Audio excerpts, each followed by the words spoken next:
Quand vous voyez le bazar qui est de partout, vous dites je vais jamais arriver à finir, ça va me prendre des heures, mais cette astuce ça m'aide énormément. Hey friends, j'espère que vous allez bien. Aujourd'hui on va parler des astuces pour nettoyer si vous détestez ça, si vous êtes paresseux. Ça c'est moi, ça c'est moi 100%. Juste pour les disclaimers, numéro 1, mon mari et mes enfants sont sortis pour que je puisse filmer. Parce que chaque fois que je fais une vidéo comme ça, j'ai des commentaires des gens très inquiets que je nettoie tout toute seule, mon mari ne m'aide jamais, mes enfants ne m'aident pas. Et des gens vraiment parfois ils m'insultent aussi, certaines personnes ils sont vraiment pas contents avec ça. Mais c'est juste que quand je filme ces vidéos, je suis seule. Deuxième petite disclaimer, c'est que si vous savez mieux faire les choses que moi, s'il vous plaît, partagez dans les commentaires toutes vos meilleures astuces. J'ai appris à nettoyer mais avec des techniques horribles qui sont complètement mal, qui sont pas du tout comme il faut faire. Ma mère, on l'aime mais elle sait pas nettoyer. Elle a des idées sur comment on pourrait éventuellement faire que vous allez pas croire. Je vais vous raconter ça à la fin. Mais voilà, j'ai dû apprendre grâce aux vidéos YouTube comment nettoyer correctement en tant qu'adulte. Et on va démarrer cette vidéo tout de suite avec mes petites astuces. Le truc que je déteste nettoyer le plus, c'est sans doute le baignoire. Souvent il y a du savon et de je ne sais pas quoi de vos corps qui finissent sur le côté du baignoire là, tout autour. Et c'est difficile de l'enlever, il faut bien fouetter. Je déteste passer mon temps, perdre mon temps à faire ça. Les éponges magiques, pas de la marque, juste n'importe quelle marque. Là c'est un paquet de 3 qui viennent de magasin de $1 en face. Ça marche super bien et je le mouille un petit peu, je frotte et ça enlève comme par magie tous ces trucs dégoûtants qui s'accumulent sur les côtés de la baignoire. Mais si jamais vous avez un baignoire qui a besoin d'un peu plus d'amour que d'habitude, il y a un petit, il m'a dit qu'il va m'aider. Et regardez comme c'est dégoûtant. J'aimerais vous présenter mon nouveau bébé. Les aspirateurs sans fil les amis, c'est tellement pratique pour nettoyer le canapé, pour nettoyer la voiture, pour changer vite fait de pièces. Vous avez les invités qui vont arriver d'ici 5 minutes, il faut aller zap de pièce à pièce. Les aspirateurs sans fil, c'est votre ami. Donc gros merci à Dream d'ailleurs d'avoir sponsorisé cette vidéo. Je vous en avais parlé quand j'ai commencé à en tester sur Instagram. Je vous avais dit que j'allais vous dire si c'était nul. Finalement c'est un des meilleurs aspirateurs que j'ai jamais pu tester. J'ai également eu plusieurs abonnés qui l'ont déjà, qui m'ont écrit aussi pour dire qu'ils ont beaucoup aimé. Et je peux confirmer, c'est un des meilleurs aspirateurs que j'ai pu avoir jusqu'à présent. Déjà c'est beaucoup moins lourd que les autres aspirateurs que j'ai pu tester. Ça aspire super bien. Niveau aspiration, nous sommes à 140 AW. Je l'ai attaché contre le mur juste ici. Comme vous pouvez voir, il vient avec plusieurs attaches qui s'adaptent pour les différentes surfaces. C'est vraiment pratique, surtout le rangement, j'adore. Et bon, entre nous, ça reste très esthétique aussi, donc ça fait très plaisir. Il y a un écran OLED qui montre les modes de fonctionnement ainsi que le pourcentage de batterie qui vous reste. Très pratique pour ne pas se retrouver sans batterie mi-aspiration. C'est disponible en 8 langues, donc vous pouvez bien sûr le faire en français. Vous pouvez appuyer juste ici pour que l'aspirateur reste allumé afin d'éviter de devoir appuyer avec votre doigt pendant que vous passez l'aspirateur. Et si vous utilisez le code PFR Boost 20 entre le 8 octobre et le 21 décembre, vous avez une réduction de 10% du prix de l'aspirateur. Ça me facilite la vie et c'est tellement rapide et sans effort. Mais ça c'est pas l'astuce. Bien sûr avoir les gadgets ça aide, mais le vrai astuce c'est ce qu'on va faire avec ce petit aspirateur pour faire sentir bon la maison. Parfois vous savez vous aspirez et ça sent un peu la poussière, c'est pas la fin du monde hein, mais c'est pas la meilleure odeur du monde non plus. Donc moi j'aime bien aspirer un peu de cannelle là-dedans. Ça rentre dans le filtre et quand vous allez aspirer dans le reste de la maison, vous allez avoir cette bonne odeur de cannelle plutôt qu'une odeur de poussière, etc. Donc c'est sympa quand vous avez des invités. Pas très cher. Et par contre, il faut bien vérifier que vous n'êtes pas allergique à la cannelle avant de le faire. J'ai vu aussi que vous pouvez prendre la vanille en poudre. J'ai jamais vu ça, mais il y en avait des personnes sur internet qui parlaient également du fait qu'ils mettaient la vanille en poudre sur leurs mains, puis l'aspiraient vite fait. Et ça faisait sentir super bon la maison. Et ensuite, l'odeur de cannelle va sortir juste par ici. Et évidemment, ça a aspiré plein de choses, c'est un peu dégoûtant, mais on va tout vider dans la poubelle. Vous avez juste à appuyer sur ce petit bouton là et hop, tout tombe dans la poubelle. C'est super, c'est rapide, c'est hyper efficace. Parfois, vous avez tellement de bazar, vous ne savez même pas où par commencer. J'ai laissé mon mari avec des enfants pendant 2 heures ce matin et quand j'étais rentrée, la maison ressemblait à ça. Donc, je vais prendre mon panier ici, complètement vide, mon petit panier de linge, et je vais prendre tout le bazar qui est par terre ici, qui est dans tous les coins, etc. Je vais mettre tout ce que je peux pas ranger dans les médias là-dedans. Si ça va dans une autre pièce, je vais pas m'amuser à faire 10 allers-retours entre les différentes pièces, revenir, aller pour tout poser. Je remplis mon panier. Et puis ensuite je vais prendre mon panier et je vais amener des articles dans la chambre où il faut. Mais plutôt que de faire plein d'allers-retours, je le fais dans un coup. Ou dans ce cas-là, comme beaucoup de choses appartiennent à mon mari et mes enfants, je vais ranger mes affaires et quand il revient tout à l'heure, c'est eux qui vont ranger. Comme ça c'est plus rapide pour moi et aussi pour tout le monde. S'il y a des invités qui arrivent, si j'ai pas le temps de faire grand chose, au moins je range tout là-dedans, je cache le panier et puis je vais aller essuyer les surfaces. Parce que ça, quand vous avez des invités, les surfaces propres, c'est un peu le minimum, quoi. C'est important. Mais par exemple, tout ce qui est sur le canapé, là, les oreillers, tout ça, je peux le ranger très rapidement, vite fait. Donc ça, je fais dans le moment. Par contre, il va falloir passer la spatule sur le canapé, hein, bien entendu.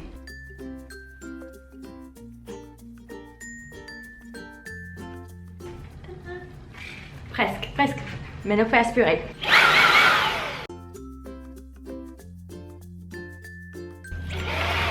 Voici le résultat final. Du coup, c'est bien plus rangé. Je ne serai pas embarrassée que si quelqu'un rentre dedans. Évidemment, je dois encore passer l'aspirateur, nettoyer les surfaces et tout.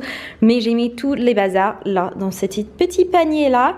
Et je vais m'en occuper plus tard. J'ai trouvé cette astuce sur TikTok, je le trouvais plutôt intéressante. Je l'ai testé plusieurs fois maintenant et j'en suis très contente. Vous allez commencer avec un lavabo, un évier bien propre. Il faut le laver juste avant. Et puis ensuite, on va remplir avec l'eau aussi chaude qu'on peut supporter, vraiment très chaude. Et on va ajouter ensuite du vinaigre, une bonne dose de vinaigre et un tout petit peu de liquide vaisselle. Et on va ajouter tous nos ustensiles, genre les cuillères, les fourchettes, les couteaux, tout ce genre de petites choses qu'on manipule vachement avec les mains, on les met dedans et on va laisser 30 minutes. Alors en principe, ça va aider à vraiment tuer un peu les petites bactéries qui peuvent arriver, ça va faire en sorte que ça brille un peu plus quand c'est en métal. Perso, je lave super bien mes ustensiles à chaque fois, c'est quelque chose qui me perturbe si c'est pas très propre. Mais j'avais réfléchi un peu et je me suis dit, c'est vrai que ça, c'est une zone dans la cuisine où toute la famille est en train de mettre leurs petites mains toute la journée et du coup, de temps en temps, quand quelqu'un est malade ou tous les 2-3 mois, ça fait pas du mal de faire un petit lavage rapide comme ça et ça évite que je dois laver chaque petit ustensile séparément. Par contre, la fille dans la vidéo qui avait fait ça, c'était vraiment perc. Son eau après, il y avait beaucoup des petits morceaux de je ne sais pas quoi sur ces ustensiles. Donc n'hésitez pas à les tester pour vous-même, voir si vos ustensiles sont aussi propres que vous souhaitez. Ça peut être très intéressant. Et vous me direz dans les commentaires comment ça s'est passé. Voilà, 30 minutes après, je vais tout sécher et ça sera bon. Depuis que mon fils est assez grand pour marcher, on a un gros problème dans les appartements là où on habite. C'est qu'à chaque fois, les murs sont sales, sont crades comme pas possible. Donc j'ai découvert une astuce qui m'a changé la vie. La première fois que je l'ai fait, j'étais là, la bouche bée, genre what?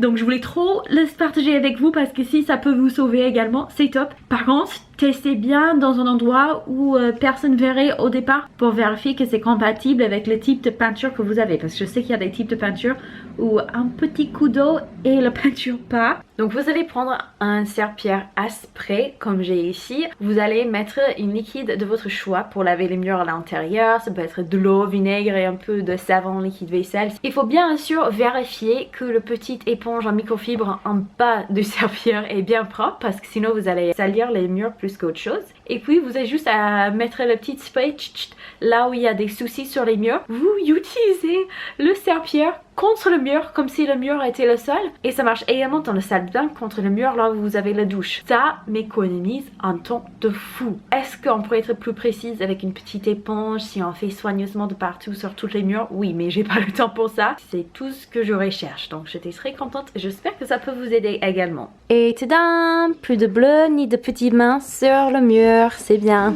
J'ai une astuce qui va vous sembler un petit peu bizarre si vous n'avez pas le même problème que moi. Mais si vous avez le même problème que moi, ça va vraiment vous révolutionner votre façon de nettoyer et ranger la maison. Alors, notre cerveau, quand on est en droit dans la maison qui est régulièrement encombré par les objets et tout ça, parfois on se rend même plus compte, on a du mal à voir le bazar parce que tellement on est habitué, c'est toujours là dans notre œil, etc.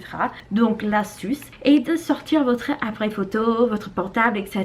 et prendre en photo le pièce que vous aimeriez où ça soit nickel en fait. Et quand vous prenez une photo, vous allez plus facilement voir le bazar. En fait, juste quand vous passez comme ça dans la vie normale, vous le voyez plus. Par exemple, sur ma commode, je vais vous montrer, c'est un peu embarrassant. Il y a plein d'affaires. Je m'en ai même plus compte. J'ai dit ouais, j'ai mis un ou deux trucs là, mais quand j'ai essayé de prendre ma chambre en photo tout à l'heure, je me suis dit oh punaise, ah oui c'est vrai, il faut que je range tout ça. En fait, votre cerveau, il apprend très vite de ignorer le bazar pour que vous puissiez calculer d'autres choses dans votre petite tête. Et le fait de le prendre en photo, ça vous donne une autre perspective et c'est beaucoup plus facile à voir où sont les zones qu'il faut travailler encore.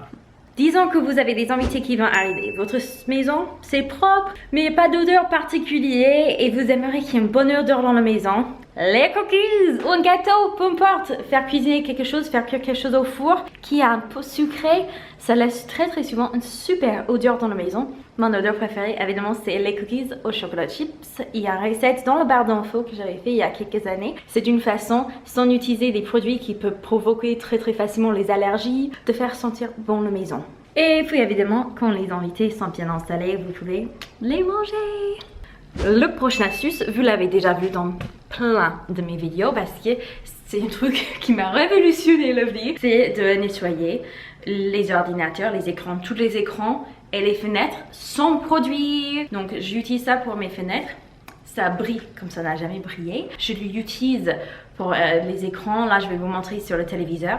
Ça va être intéressant. Mais vous prenez juste un microfibre. Là, c'est un microfibre d'un magasin de $1. C'est pas de bonne qualité. C'est n'importe quoi, juste n'importe quel torchon nettoyant, quoi. Et puis ensuite, avec un microfibre très spécial. Celui-là c'est de eCraft, mais je crois qu'il y a plusieurs marques qui les vendent maintenant. Si je peux trouver des liens, je vous en mettrai dans le barre d'infos, comme ça vous pouvez aller vous renseigner. Donc vous allez essayer avec ça pour enlever tous les petits empreintes, pour enlever toutes les taches, et puis vous allez suivre avec ça pour sécher. Et vous aurez jamais des rayures. Ça va faire complètement net. Vous n'allez pas avoir besoin de repasser sur les zones tout le temps parce que ouais, on voit encore des traits là, c'est pas très beau, ça sèche bizarrement. Non, ça va résoudre tous vos problèmes. Et il faut juste de l'eau. Je n'utilise pas de produit. Même ils disent sur le site, si vous ajoutez du produit, c'est moins efficace. Donc j'ajoute jamais du produit. Ça fait des fenêtres propres, mais d'une beauté. J'ai fait exprès pendant plusieurs semaines d'ailleurs de ne pas laver les fenêtres afin de pouvoir vous montrer l'effet que ça donne. Hein. Allez-y. Berk. Donc je suis avec le premier, j'enlève toutes les taches. S'il y a des saletés, j'insiste un peu pour enlever les saletés, la poussière. Mais si je laisse sécher comme ça, vous allez voir toutes les pointes d'eau. Donc on suit avec ces petits chiffons magiques. Et on va aller tout nettoyer. Tada! Il n'y a plus d'empreintes des petits doigts d'enfant ni de la nourriture. C'est propre maintenant. Yay! Et puis on va venir faire pareil sur les fenêtres, qui sont très sales, mais vous voyez pas très bien avec la lumière là, désolée. Et magique, on dirait qu'il n'y a même pas de fenêtre, mais si. Franchement, oh, et je viens de marquer avec mes doigts. Super Patricia. Ok, les amis, pour l'histoire. Par exemple, ça c'est juste un exemple parmi plusieurs. On avait toujours besoin de faire des petites devoirs autour de la maison, d'aider à tout nettoyer, etc. Chacun avait leurs petites tâches de la semaine et puis on faisait la rotation des semaines. Alors quand c'était le moment de passer le serpillère dans la cuisine, on faisait ça peut-être une fois par mois parce que c'était sportif, c'était un grand événement, c'était vraiment très compliqué. On m'avait appris de prendre le gros seau de l'eau savonneux, vous savez, et d'en mettre de partout par terre. Donc je mettais le serpillère dedans, tac. Je ne l'essorais pas parce qu'il faut que ça soit mouillé pour nettoyer. Et on mettait de l'eau de partout sur le sol. Et ensuite ma mère nous laissait faire semblant de faire du patin à glace dedans. Hein. N'importe quoi. Donc imaginez, il y a comme ça de l'eau sur le sol, ce qui est horrible pour les placards. Maintenant que je suis adulte, je suis horrifiée quand on a fait ça. Donc on mettait de l'eau partout, on frottait avec le mop et tout, on mettait un peu plus d'eau, on frottait. Et puis on prenait genre toutes les serviettes propres dans la maison pour aller essuyer par la suite. Ça prenait 2 heures, hein, donc on faisait ça que 1 ou 2 fois par mois maximum parce que ça prenait super longtemps. Et maintenant vous me voyez avec mon petite serpillère à spray et je passe comme ça. Mais vraiment, quand je vous dis que j'ai dû commencer à zéro, j'ai vraiment dû commencer à zéro. C'est grave. C'était tellement grave. Un super gros merci aux Patreons d'avoir soutenu ma chaîne, d'être toujours là pour moi. Vous êtes des amours.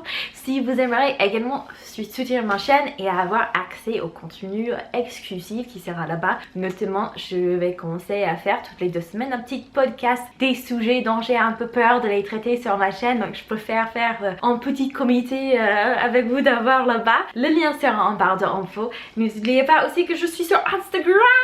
J'ai hâte de vous voir également sur TikTok et je vous fais plein de gros bisous.